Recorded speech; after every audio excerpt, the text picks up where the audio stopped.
Thank you, Mark. Isn't Mark wonderful? Don't you just love him? I am going to be talking to you about creating a legacy, and in really simple terms, things that we can do. But before I talk to you about that, I want to tell you a little bit about my life. And a lot of you have heard some of my story. When I was a child, I was exposed to the atomic bomb testing in the Nevada desert and became terminally ill. And actually, we didn't know that I was sick growing up. But when we look back on the pictures, you can actually, when I'm in a bathing suit, you can see the tumors growing on me. And I got married early. I got engaged when I was 16 and had children right away. At 18, I started having babies. And at 24, pregnant with my third child, I was terminally ill with cancer. And it was like devastating. So I'm 3 months pregnant, a very, very devout Christian. They're talking to me about an abortion, and maybe you're going to die anyway. And I refuse the abortion, and I take to praying.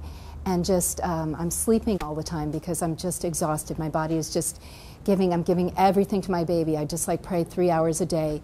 And I give birth, amazingly, to a healthy 8-pound baby boy, having had multiple surgeries while I was pregnant. They said, we can't wait. You're going to die if we don't take the tumors out. So I deliver this 8-pound chubby boy, and I'm 96 pounds. So I'm 5'6". So you can just imagine I'm just skin hanging off of bones, and no doctor thinks I'm going to survive. And somehow I keep surviving, and it's my strong faith. And I know a lot of you in here are people of faith. And whatever your spiritual background is, it's that connection with the divine and knowing that there's a promise for you that's more than what you're experiencing. So if you're in a place where you're downhearted or you're having health issues, I just want to encourage you, you have a direct communication, a direct connection with the divine. And there was a point about 6 months after my son was born, I had become so weak, and I had separated from their dad, and I was living in a house by myself, and I happened to be alone in the house by myself. And I was trying to just walk across the living room floor, and I collapsed. And I laid there for a long time, and I think that was my first death experience. I laid on the floor, and I saw my life flash before me. And I thought, oh, this is death. And I was collapsed in just a hump on the floor, just crumpled up. And I started negotiating with God. And I realized that I hadn't really, like I'd had the children, but I felt like I was here for something more than that. I'm 24 years old, and I'm done? No, no, no, no, no.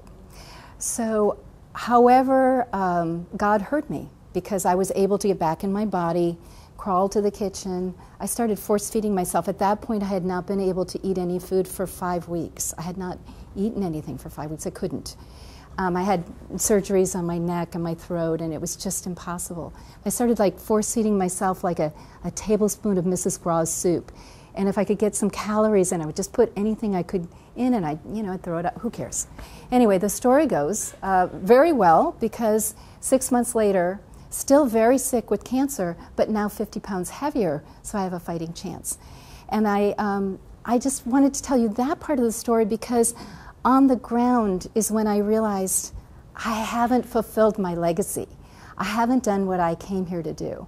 And I've had, since then, I've had a total of 5 near-death experiences when I was clinically dead. And each of those times of no, I'm not done, and gotten to come back in my body and keep going. And there's many wonderful things that that I've been able to do as a result of coming back and forth.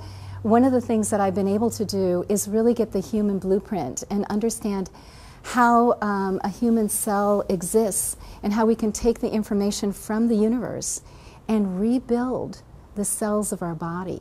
And this new spiritual science I've titled Miraculous Healing. The technique, which Dr. Gary helped me with, is we've titled it Cellular Neogenesis. We're actually creating new cells in the body, literally creating new cells in the body. So I have grown back parts of me that were surgically removed and radiated, and I now have functioning thyroid, functioning tonsils, functioning adenoids. And I'm working on some of my other parts because obviously I had 17 surgeries. So I'm rebuilding my body. And that's one of my legacies. That's one of the things that I bring into the world. So I know that you're not all with this kind of death's door dramatic stuff. And I wanted to talk to you about how each one of you can really impact your family and create a kind of legacy that will live forever. And the first thing I want to talk to you about is how many of you have a grandma living right now? Very good. And how many of you have a mother living right now? Okay. And if you don't have a mother living, how many of you have a sibling who's still alive? Excellent. Pardon me? Male or female? Either way, any. And the reason I ask this is I want you to think about a wise elder in your life, or across the board if you're already a wise elder, but a wise elder in your life. And think about how that wise elder contributed to you. And I had the pleasure of growing up with 5 grandparents. I had 3 great-grandparents, and I had a set of grandparents and 2 grandparents on that side who were married to other people. So I had a lot of grandparents growing up, and actually my grandma Adelia, who I was extremely close to, just passed 3 years ago. And she was really always kind of melancholy. She was definitely a woman of God. She did her needlepoint, and her husband passed away at 65. They were the same age, and so here she was in her 90s, still waiting. She'd always say, "I think God forgot me." And we go, "No, Grandma, we need you. We want you here." So I decided that I was going to be Grandma's memory for her. And I wrote her a love letter that was amazing. I told her stories about who she was to me as a child, but I also gave it a framework of she was very quiet and shy, so she didn't think that she contributed, but she put on these mass parties. So I would say things like, you would be like a super event organizer nowadays. If you were like a young woman, this is who you would be. And I wrote her a 10-page letter about her amazing contribution to me in my life and how much I loved her.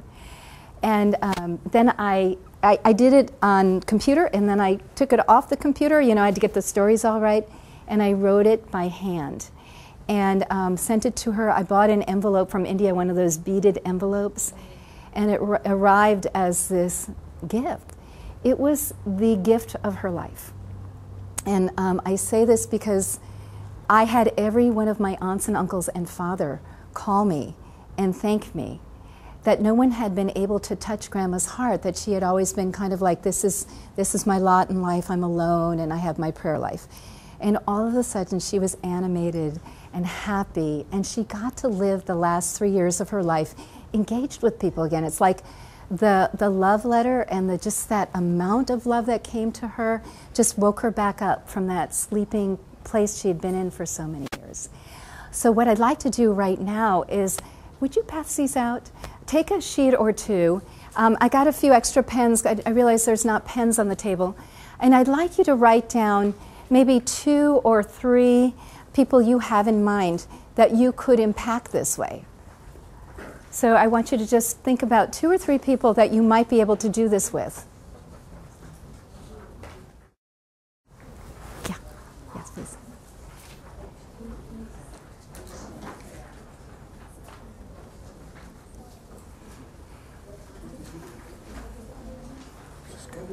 Hey, keep telling me. 2 or 3 people in your life, wise elders, who you can actually do this with. And I want you to, I put it on pink because it's Mother's Day. I want you to really take this on as a project that you're going to do. And I'll tell you what, when you write this love letter, it might take 2 months to write it. It took me 2 months to write it.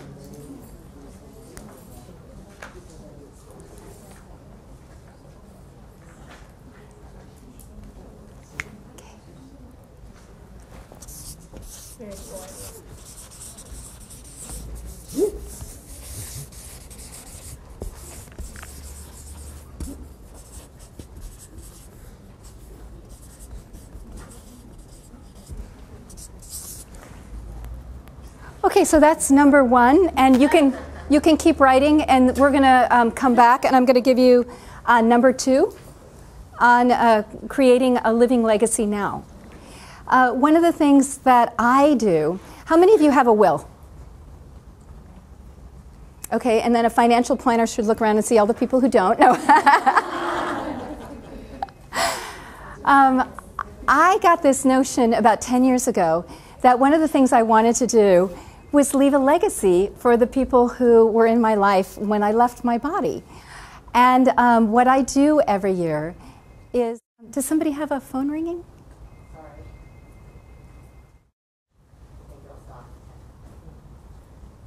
Okay, great. I just don't want to compete with the ringing. So I write, it's called a Love Wisdom Will. Does that make sense to you? Thank you. Love, wisdom, will. Love, wisdom,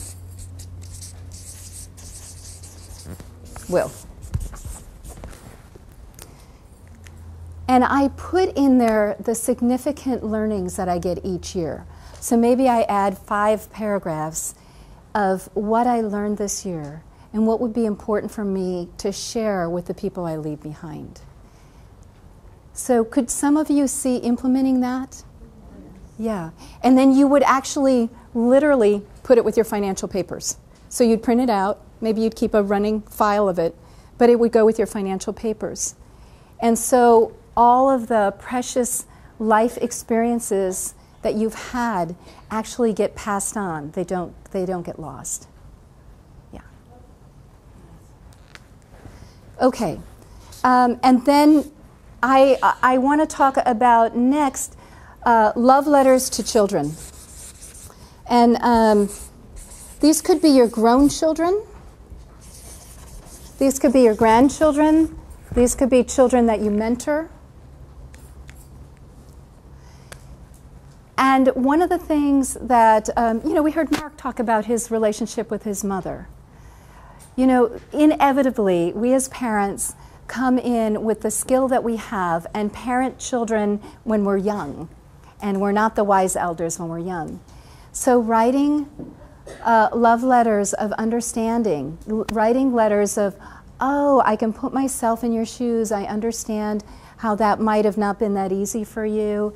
And I just want you to know how loved and cherished and supported you are. Just going back, getting to do a do-over in a letter is really amazing and healing. And you create a kind of freedom with that young person or the adult that they would not be able to access on their own. They would not get there on their own. They would never get there on their own. This is kind of you're coming from a huge space of generosity and wanting the best and admitting that you weren't perfect. I know I wasn't perfect as a parent. I started parenting at 18.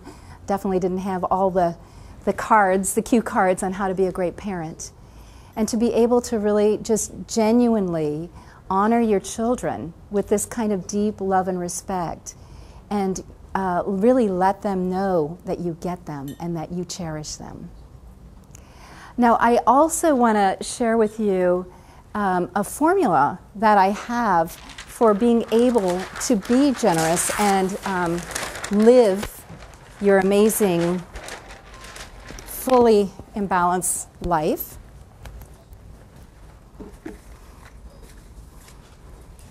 Okay, so I'm going to give you a wheel, and in this wheel we're going to talk about where your legacy gets expressed.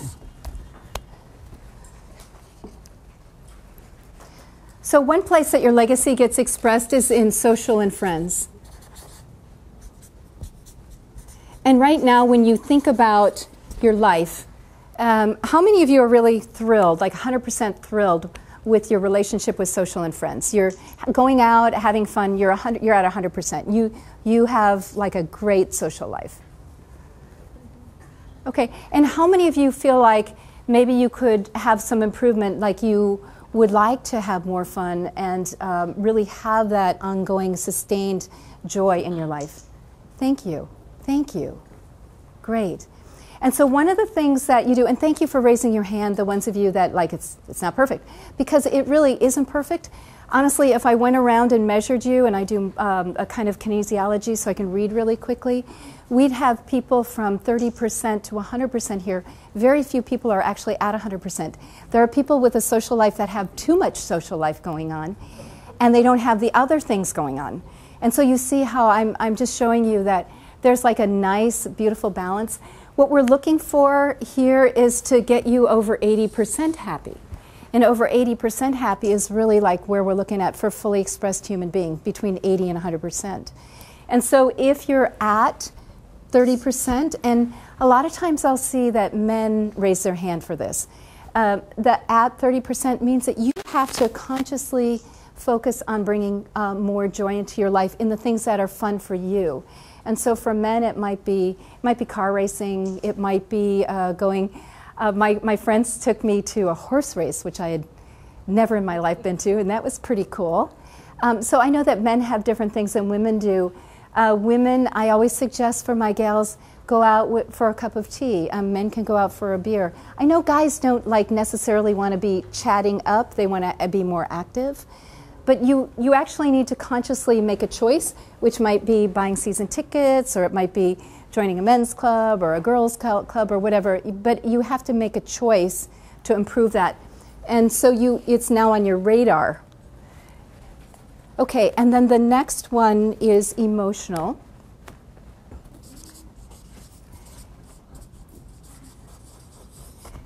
And we talk about this, and the legacy conversation that we have is, where are you at? What amount of generosity do you have for yourself to heal? Where are you at with your emotional body? So are you mostly in joy, connection, bliss, peace, or are you mostly in stress, anxiety, concern, confusion? When you filled yourself up emotionally, you're able to really be out in the world and do things like create a philanthropy that helps at-risk boys, or, it's that place where you're really giving to yourself first. So it's not what you do for others first, it's what you do for yourself first. You have to fill yourself up first. Okay, career is next.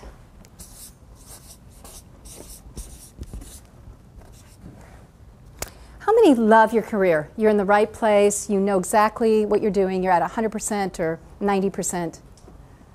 Okay, good. And how many of you are in a kind of transition where you're between maybe 40 and 60%? Good. And how many of you are less than 40% in your career? You're just not in the right place right now. Very good. So there's a lot of resources actually in this room for helping make the right next steps. I love that you offer getting your elevator speech down, because the first thing, being present in your work and being able to be present in the world, is being able to effectively communicate who you are, and to have somebody really tune you up so you can very quickly and professionally reel out a very short elevator speech that's compelling is really important. So one of the things that grabs people, I've been working with a lot of the media out in New York, is I worked with the Harrison group, Steve Harrison's group, and they coached me on this. I actually never told people about the atomic bomb testing ever. My elevator speech goes like this when I work with the media. Hi, I'm Julie Renee, and I literally survived the atomic bomb testing in the Nevada desert. 17 surgeries, 5 near-death experiences, multiple cancers. And what I've discovered is we are radiant beings of light with an innate ability to heal. We come with a miraculous system, and we're meant to live hundreds of years. Now, what's missing is we learn to brush our teeth and comb our hair when we're children, but we haven't learned spiritual cellular hygiene, and that's what I teach. Now, I can get that out. If I'm really talking fast, I can get that out in 17 seconds. Did you feel compelled? Did you feel like you wanted to know more about me? Did you feel like, wow, she knows what she's talking about, I want to know more? So this is really important. So you're having a workshop, right? Yes, they are speaking freedom students. They happen the 2nd and the 4th Tuesdays of each month. Fantastic. So definitely check with her. And if there's a spiritual soul calling, if there's a kind of what's in divine order, or how do I get this jump start, how do I get going, this room is a great place for that. Okay, next. Career. Family and friends. This is very different than social. I did that backwards again. Family is and friends is your intimate family, and